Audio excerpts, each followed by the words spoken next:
안녕하세요. 이주은 부부가족상담센터 원장 이주은입니다. 사연을 보겠습니다. 제 딸은 초등학교 5학년 때부터 갑자기 말수가 적어지고 내향적으로 변하더니 중학생이 되자 등교 거부를 하기 시작했습니다. 수업 시간에 과도하게 긴장하고 친구들과도 관계를 잘 맺지 못했습니다. 나중엔 한 달이면 열흘은 학교에 가지 않겠다고 아침마다 전쟁을 치렀습니다. 점점 상황이 나빠지면서 심리상담도 받고 신경정신과에 가서 불안장애와 우울증 진단을 받고 약물 치료도 받게 되었습니다. 지금은 몇 달간은 상태가 좋았다가 또 몇 달간은 상태가 나빠지고를 반복하고 있습니다. 아이 상담을 받으면서 저도 상담을 받기 시작했는데 상담 선생님과 의사 선생님 모두 저의 통제적이고 문제 해결적인 성격이 아이를 이렇게 만들었다고 하더군요. 솔직히 전 이런 말을 들을 때마다 내가 뭘 얼마나 통제했다고 저러는지 이해가 안 될 뿐만 아니라 아이가 이렇게 된 게 전부 내 잘못이라고 말하는 것 같아서 억울했습니다. 이제는 상담 선생님이 하는 말들이 쳇바퀴 돌듯이 모두 똑같이 들리고 상담만 다녀오면 도대체 나더러 어떻게 하라는 거지? 라는 가슴 답답함과 반발심만 더 크게 들었습니다. 그렇게 아이 상담을 쫓아다니며 부모 상담을 하다가 친구의 권유로 개인 상담을 시작했습니다. 어린 시절 은근히 장남인 오빠를 대우하는 집안 분위기 속에서 초등학생 때부터 일하는 부모님을 대신해 오빠와 여동생을 챙기며 집안일을 도왔지만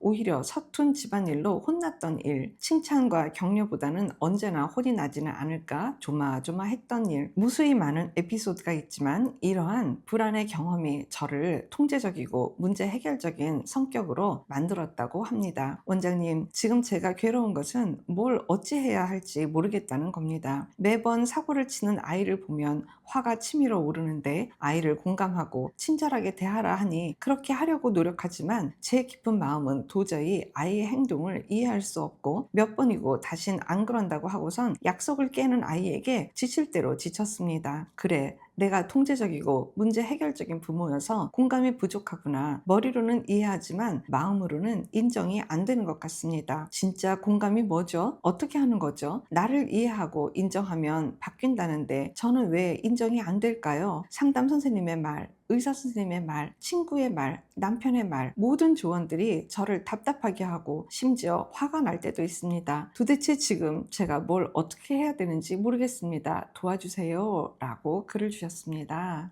정말 너무 고생을 많이 하고 계세요. 아이는 분명한 메시지는 나를 좀 더 사랑해 주세요. 나를 좀 더 안아 주세요. 근데 엄마 나 예뻐하는 거 맞아? 라고 지금 끊임없이 물어보고 있는 것 같고 어머니도 무슨 일로 저게 안 되지? 이렇게 안 될 게 뻔하니까 미리 좀 이렇게 하라는데 왜 이거가 안 되는 걸까? 민 마음은 사랑과 관심과 걱정인 건데 표면적으로는 이렇게 하란 말이야 라고 하는 강요의 내용들이 많이 전달될 것 같다는 그런 생각이 듭니다. 그러니까 메시지가 지금 엇나가고 있죠. 걱정과 그 민마음의 어떤 사랑과 관심의 소중한 마음들이 우리 따님한테 건너가야 되는데 이 마음은 전달이 안 되고 지적하고 뭔가 잘못됐다라는 걸 계속해서 사인을 주고 알려주고 제대로 지금 못하고 있다라는 어떤 얼굴 표정에서 눈빛에서 오는 것만 부정적인 내용만 따님한테로 전달이 되고 꽂히는 게 아닐까. 딸은 전달받아야 되는 게 애정과 사랑과 나를 예뻐하는 그 내용인데 사실 엄마의 말씀은 다 직언과 지적과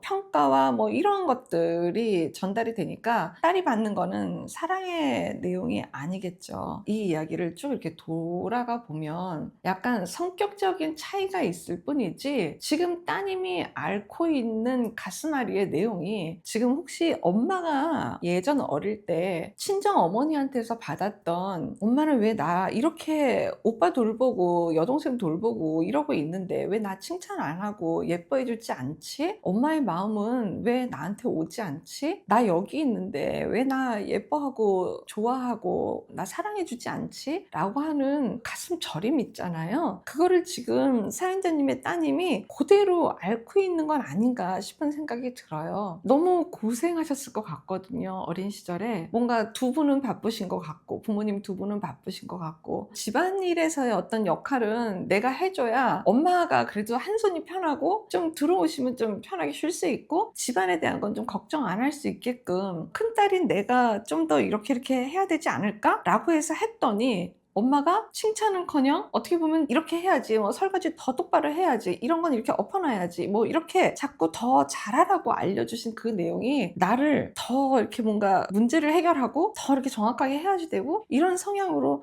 맞춰놓진 않았을까 싶은 생각도 들어요. 이 모든 민마음은 엄마한테 이쁨 받고 칭찬받고 인정받고, 아, 엄마한테 내가 도움이 되는 딸이구나, 어떤 그런 것들을 접수하고자 하는 마음 아니었을까요? 그렇게 생겨진 내 어떤 성격적인 그 내용을 따님한테 그대로 지금 투영을 하다가 보니까 지금 그냥 느낌으로도 따님은 어머니 성격이 아니신 것 같거든요. 좀 약간 좀 반대 성향인 것 같은데, 내 성격적인 것을 따님한테 계속 밀어 넣는다고 하게 되면은 이거는 지금 그릇 자체가 틀린데 안 담기죠. 담기지 않을 거예요. 딸이 지금 전달받고 담아야 되는 거는 사랑인데, 어쩌면 사연자님이 지금 평가적인 눈으로 지금 계속 따님을 보고 있는 거예요. 사랑이 전달이 안 되겠죠. 그러니까 딸은 계속해서 우울하고 버겁고 힘들고, 내가 지금 접수를 받아야지만 내 삶을 제대로 살아갈 텐데 하는 내용이 내 그릇에는 안 담기고, 엄마는 세상을 살아나갈 때 이러이러한 것들이 중요하단 말이야 라고 하는 것들을 계속 따님한테 보내는 건 아닌가, 그런 생각이 듭니다. 사실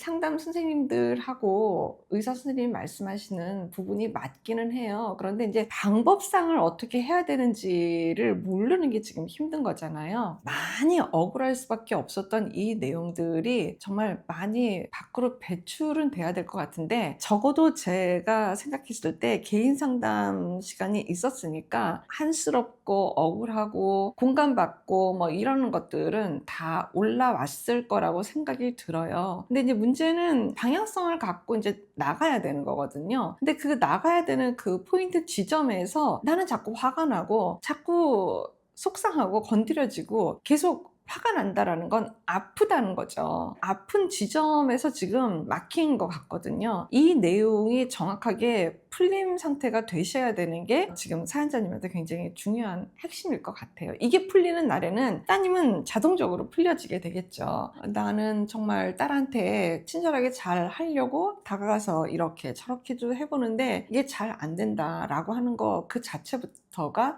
이게 내 마음이 통합이 잘 안 된 거예요. 그러다 보니까 영혼 없게 할 수밖에 없겠죠. 그러니까 약간 연극성처럼 전달이 될 거 아니에요. 사연자님의 따님은요, 굉장히 영리하고 너무 영혼이 맑고 이게 뭔지를 다 감지한다라는 거예요. 근데 보통 아이들이 다 엄마 마음결이 어떤지를 너무 빠삭하게 잘 알죠. 아이들은 비교적 다 투명한 거니까요. 그리고 이 아이가 지금 뭔가 어떤 등교 거부를 하고 있고 막 이렇게 우울증에 시달리고, 이 모든 것들이 아이가 건강하다는 증거예요. 너무 정상적이고 너무 건강하기 때문에 이런 현상들이 나오는 거예요. 만약에 아이가 진짜로 크게 병이 들어있거나 정말 제대로 지금 성장을 못하는 지경에 이르렀다라고 하게 되면 오히려 아이 쪽에서 연극을 하고 엄마 비율을 다 맞추고, 이건 진짜 이건 건강하지 않은 거거든요. 저는 좀 긍정적으로 희망적으로 마인드를 좀 가져보셨으면 좋겠어요. 그리고 개인 상담은 계속 하시는 게 맞고, 제가 지금 말씀드렸던 이 내용을 가지고 한번 개인 상담에서 이런 면들을 좀 다뤄보고 싶습니다 라고 요청하시는 것도 괜찮을 것 같습니다. 고생 많이 하십니다. 고맙습니다. 건강한 부부 애착이 나라를 살립니다. 오늘도 영상 시청해 주셔서 감사합니다. 고맙습니다.